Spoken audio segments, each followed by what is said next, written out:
Hi and welcome back to my channel. I thought I would do a tour of this Pith sketchbook. This is about A6 size, very small.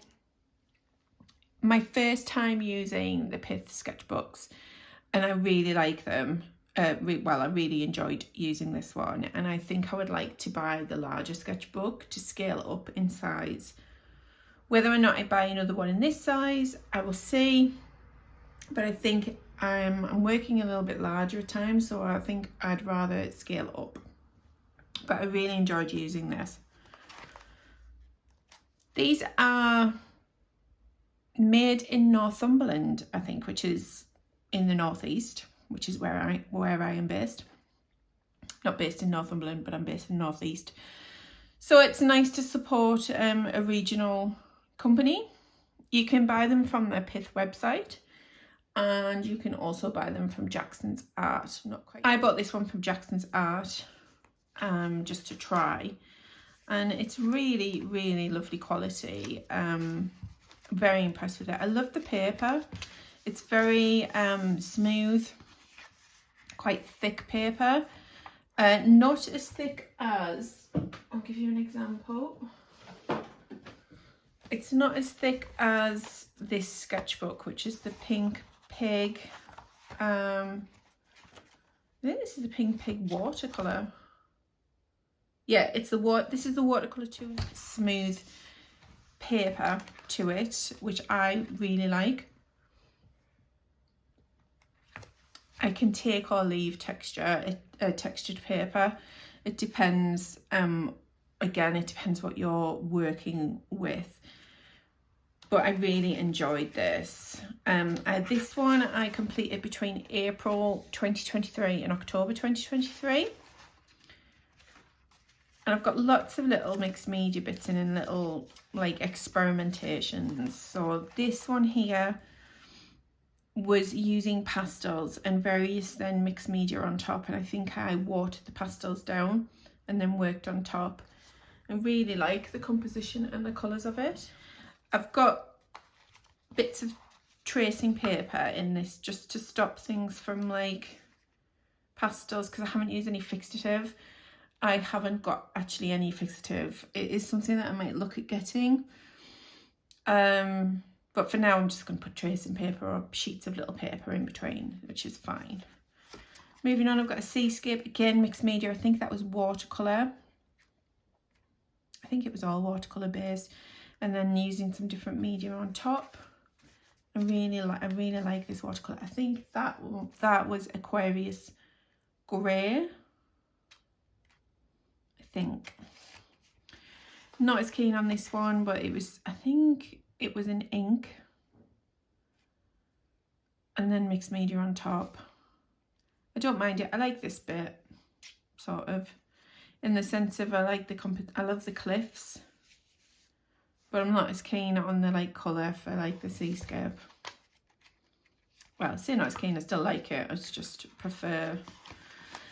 This was, I think this is for one of Natasha Newton's art challenges for Pink Moon. Just a forest. I think I was using watercolour again. Maybe the Aquarius Grey. I think this was some sort of Daniel Smith colour. And various medium on top. I love that. I love the moon. I can't remember how I did the moon. Potentially pastel. Not sure. But I do like the moon. Really, really dislike that. Really don't like this at all. Don't know what I was doing. I think I was trying to with some sort of weird landscape sketch. Don't like this either. Well, so I'm not keen on this. I went through a very little phase of I kept dabbling with abstract, trying to do abstract little pieces, and actually thinking about it, I don't really think I love looking at abstract art. I love watching processes for it. I don't think it's really for me. I say that, you know, you never know, you may come back to something, but yeah, I'm not. These are just something that I was playing around with, lots of different medium on here. you know, not again, same there. I just don't think it's really for me. This one was a seascape, not what can I say about this that I like? I like the texture. This was using one of the watercolour sticks. I think it was the hematite watercolour sticks that I've got. I can't remember what this was here, but this sand colour is really nice. But I just don't like the composition of it. I don't really like how it turned out. I love the texture of the hematite stick, but I need a better way of working with them. I love this. I was really happy with this. This was a picture from my, I used a picture that I took in my parents' garden, or one of the sections of their garden, and I captured this little blackbird pottering around near the vegetables. And my mum and dad grow a lot of, they have like an allotment section in their garden, and they have these lots of pots and stuff and vegetables and various things, and this little blackbird was pottering about. I love this. It's very green, obviously. There's a lot of green in the picture, but I just love, I want to do more like this, and I think I have tried to go back to it a little bit unsuccessfully later on, but I do want to do more things like this. I was really happy with that. I feel like I captured the blackbird quite well on that. This makes me a little bit sad because this is a picture of, well, sorry, this is a, maybe not the best drawing ever, but it was just a sketch I did of a photo I took of the Sycamore Gap when we visited we went in 2020. I want to say it was 2020. It was when lockdown had sort of eased over the summer, and we went for like a big walk outside. We went to Hadrian's Wall, to Housesteads, and then drove along, parked up, and walked to the Sycamore Gap. Robin Hood, Prince of Thieves is my favourite film ever.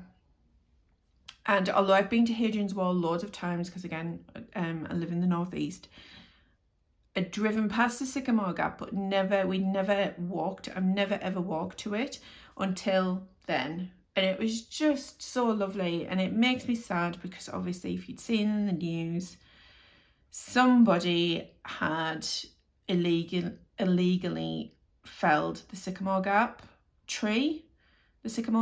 Sorry. It was a few weeks ago now. It's just, I just don't understand why somebody would do such a thing.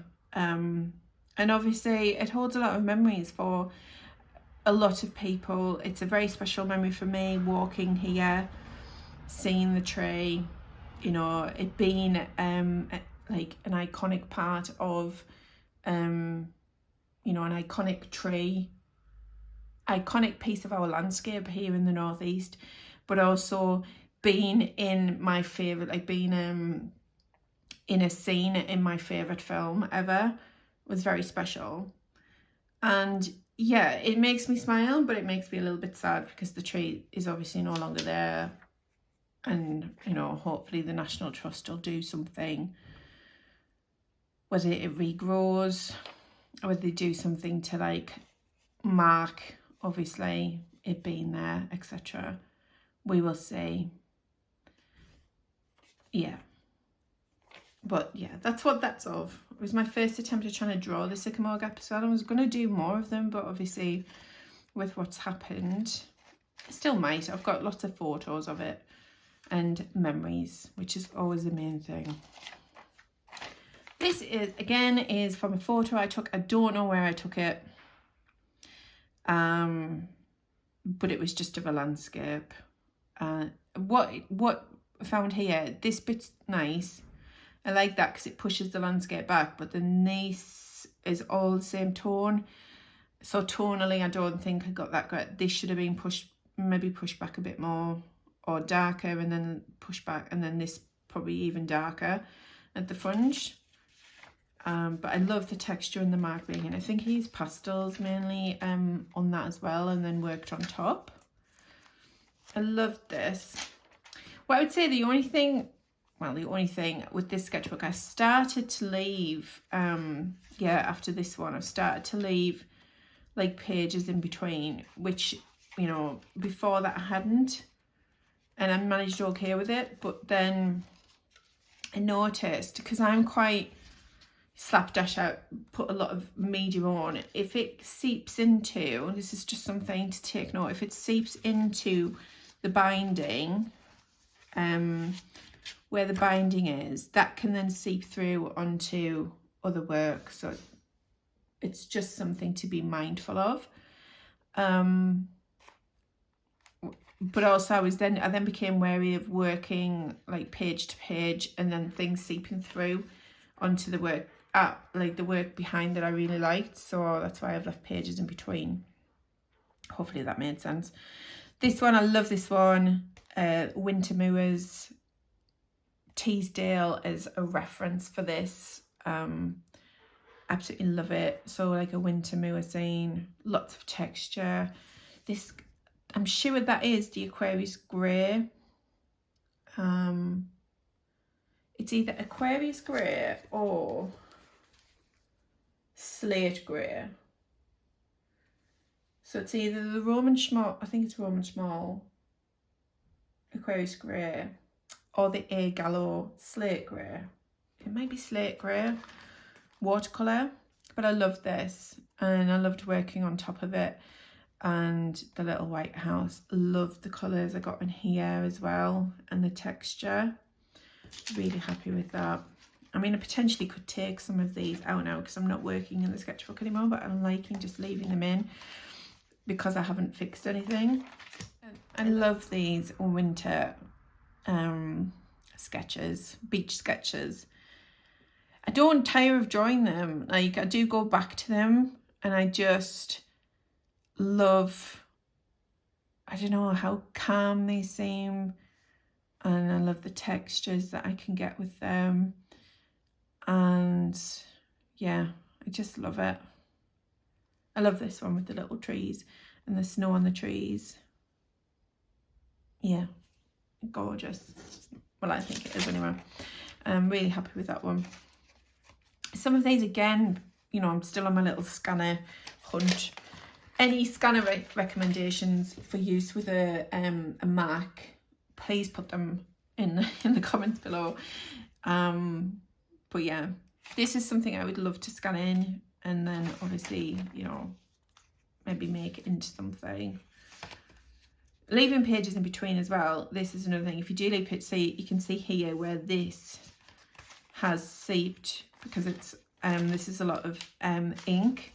It's seeped onto the threads on the binding, which has obviously come through there, and you can see it's seeped a little bit through there, which you could potentially sort out in Photoshop. I don't have Photoshop at the moment, but you could potentially sort out in Photoshop or editing wise. But a little thing with leaving pages in between is sometimes I'll test a little bit of a colour on the in-between pages if I want to use it. So that's a little tip or something that you could use. Yeah, I love this. I love pinks and dark grey, or just pink and grey in general. This could be a Payne's grey, or it's something very similar to a Payne's grey, and I just love pink with Payne's grey, whether that be a light pink, whether it be this bright pink, you know, to get the sunset on it with a stormy sky. Something about pink and grey for me, I do love it. And then I love the texture I've got on the cliffs, etc. For all this paper is very smooth. Obviously you can use the medium that you use. I do find that you can build up quite a lot of texture still with it. Another winter scene. Again, you can see where that ink seeped through onto here. I love this. They used pastel and ink again. This could be grey frog, octopus grey frog, which I love, as you know. A winter cliff scene with the house.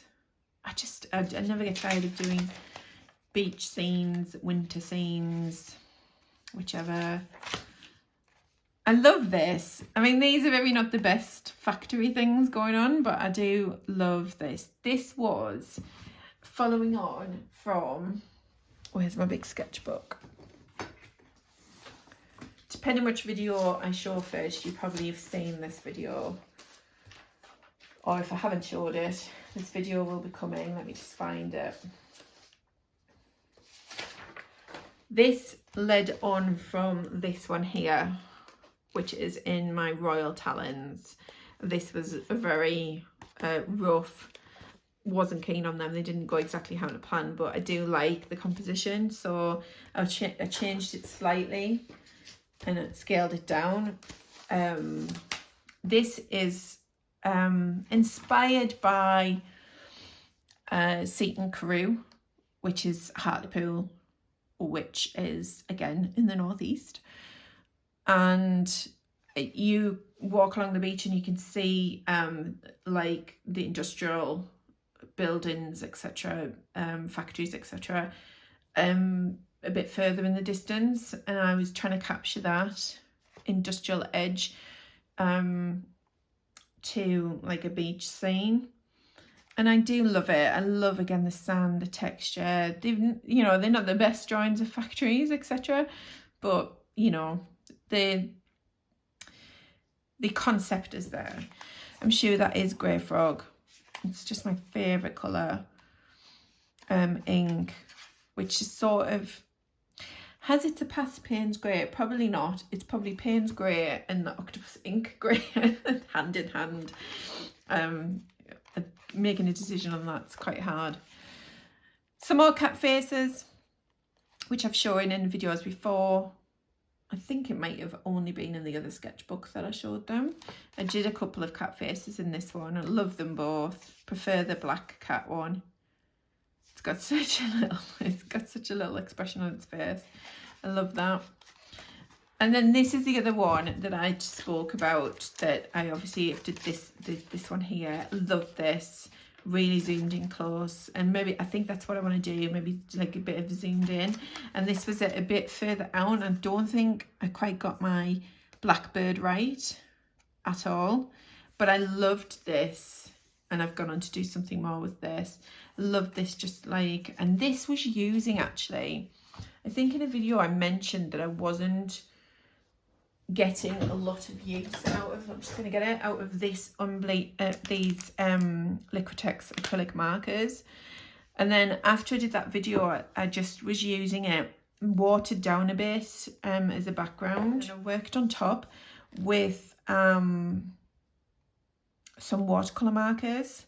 So I love the background, I love the pots. The blackbird wasn't the best blackbird going, but I love this. I love aspects of this. And then I moved on to this. So I turned these into sweet peas in some grass. Again, using this as the background. It was like watered down. I love this. I absolutely love this. This, again, depending on which video you watch or see first, which one ever I load, this is carrying on with the work I did in my big A4 Royal Talons sketchbook, landscape wise. And I love this. I love the sky. I love the trees. I love the texture. I've added these in, these like poppy heads at the bottom. And yeah, I absolutely love this. It's got quite an atmosphere to it, I think. And then this one I'm not as keen on. Again, there's aspects I love. I love the hedgerow here at the bottom and a little bit there. But actually, when I'm doing these, I've decided that I don't necessarily like doing them as much this way. I much prefer them like landscape rather than portrait.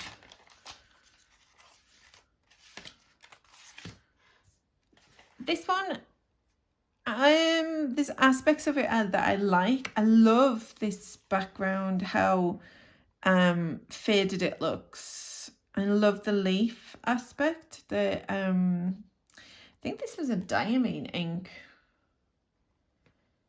This one didn't work as well because what happened is my patience overtook me, and I was working on it very wet, when really it is better to leave your layers to dry a lot of the time. It depends how you're working. Sometimes it can all go horribly wrong if you work too quickly on something, which I've discovered numerous times.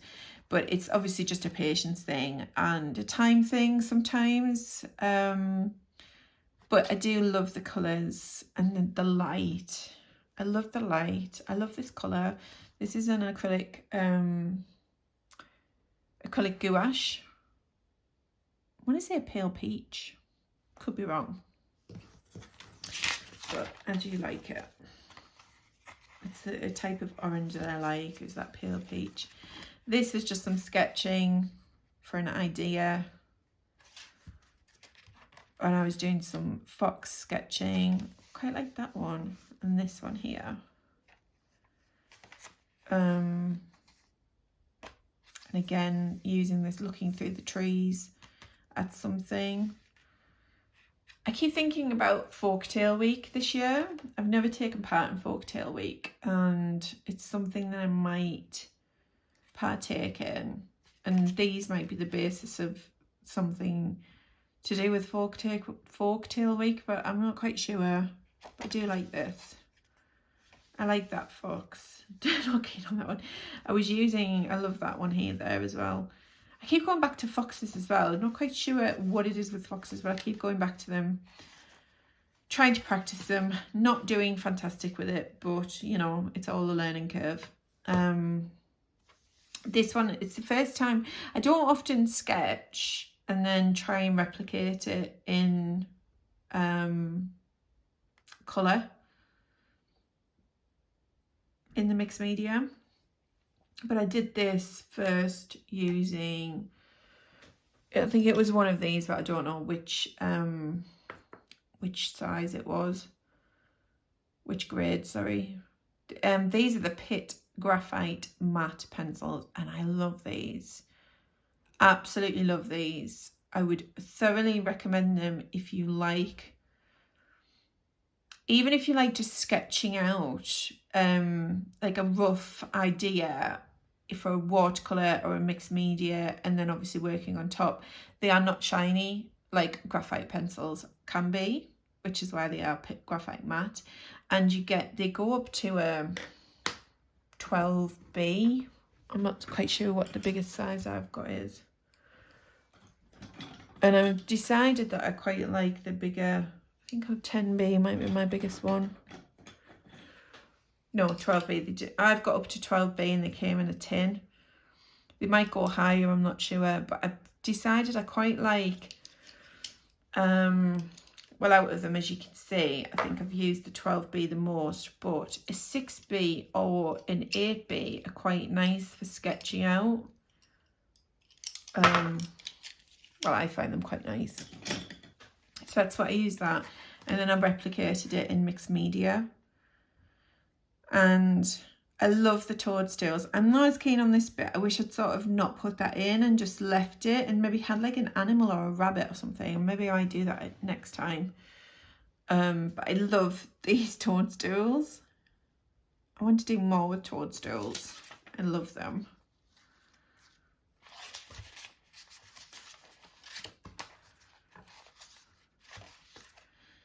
Really, really do not like this one. I think this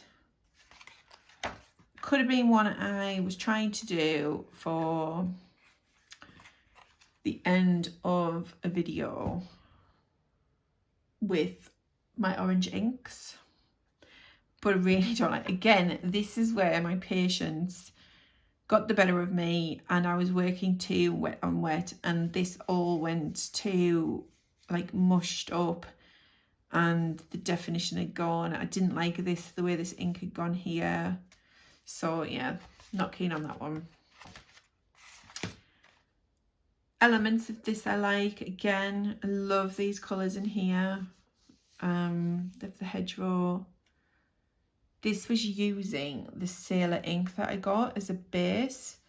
I love this Sailor ink, which you'll have seen in if you've watched it, my orange inks video from Cut Pens, my order. It's more of a pinky brown, the Sailor ink, but I love it. And then that's it. That's the Cut Pens order there that I did, as you've seen in the video. And then that is just a random little neon bright pink landscape. And that is the end of my Pith sketchbook. I would really recommend this sketchbook. I've actually loved working in this size. I think I will upscale, as I've said. I may buy this size again, but I think I'll try the bigger one. That is the one that I'm going to be buying in this next. But I would really recommend it if you were wanting a mixed media sketchbook. They're not the cheapest. The Pink Pig are definitely cheaper, but these are ring bound. So obviously there's, you know, if you're wanting to work across the page, you can't do that. Whereas this you can lay, and they completely lay flat because of the way they're bound. So they will lay flat. They've got gorgeous paper in them. And like I say, they're not the cheapest, but sometimes it's better buying a different range of sketchbooks. And then you can figure out which ones you like. I actually think I'm figuring out that I like the Pith. I love the Royal Talons. I do like the Pink Pig, but obviously they're for different reasons. They are ring bound, as I've said, but they are really handy, and they're not that expensive. The Royal Talons ones are not as expensive as, say, the Pith. So it's figuring, you know, and you do get there with figuring out which type of sketchbooks that you like. Obviously there's always that new things coming on the market, or things that you want to try out and think, oh, that's new to me, I'll give that a go. And then you might think, actually, I really don't like that. And I'm not going to buy that again. But if I don't like a sketchbook, I will still use it up. It's not like I won't, but I'll use it for different things. So they never come in wrong, but there will be ones that you will go back to time and time again. And I'm finding that more and more. I hope you have found this video useful, and please like and subscribe if you enjoy the content on this channel, and I will see you in the next video. Bye for now.